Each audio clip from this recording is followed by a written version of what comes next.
இப்போ வந்து நம்ம செய்கிறது வந்து கடுகு தைலம். இது வந்து நம்ம அனுபவ முறையில் செய்கிறது. இது வந்து வலிக்காக கொடுக்கலாம்.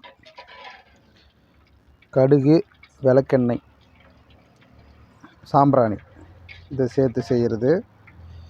இது நம்ம வந்து ரொம்ப நாளாக கொடுத்துட்ருக்கோம். நல்ல ஒரு முட்டு வலிக்கான ஒரு நல்ல தைலம்.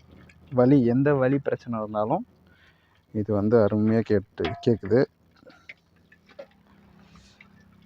இப்போது அது வந்து பிரண்டை உப்புக்காக பிரண்டையை காய வச்சுருக்கோம். அது ஒன்றும் நறுக்கி போட்டு காய வைக்கணும். அது வந்து முந்தின ப்ராசஸ். இப்போ வந்து பிரண்டை உப்புக்காக பிரண்டையை எரித்து காய வச்சு எரித்து அப்புறம் வந்து தண்ணியில் அந்த சாம்பலை கரைச்சி இப்போ இந்த தண்ணி தெளிநீரை எடுத்து நம்ம கொதிக்க வச்சு அதை உப்பு எடுக்கணும். இப்போ இதை சாயந்தரம் செய்ய போகிறோம். பார்க்கலாம். செஞ்சுட்டு நான் வீடியோ போடுறேன். நன்றி.